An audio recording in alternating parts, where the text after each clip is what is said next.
Hello, Kumustek. Meron tayo ditong Oppo A3s. Saltwater damage siya. Hirap tanggalin ng kanyang SIM card tray kasi binabad niya sa bigas, lalong humirap ngayon linisin. Pero nag-open pa siya. Ayan nga, sinusubukan natin tanggalin yung tray niya pero sobrang tigas talaga. Hindi matanggal. Wala rin siyang signal kaya kailangan talaga natin linisin ng maayos.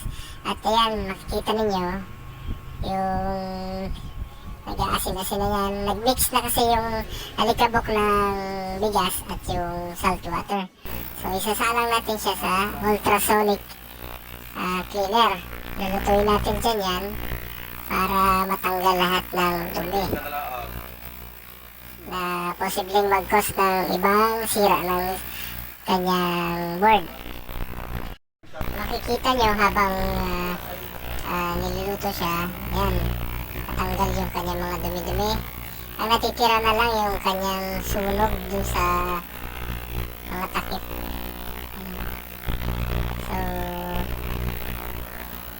hayaan lang natin siyang matapos na mag-clean and then susubukan natin ulit na testingin kung gumagana pa rin yung cellphone at kung ano pa yung mga sira. Ayan.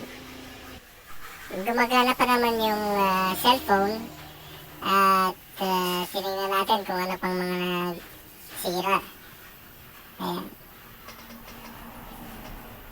Gumagana pa nga yung phone pero kinailangan nating baklasin at i-grind yung kanyang plate, yung takip sa board para makita natin yung sa loob kasi nag-iinit yung battery niya kapag sinacharge. So makikita dyan nag-aasin-asin yung loob. So kinailangan natin linisin talaga yung loob ng board. Yan, makikita niya may sunog dyan ng capacitor, tinanggal ko na rin yan. Ayan. Yan, kitang-kita naman yung sunog. And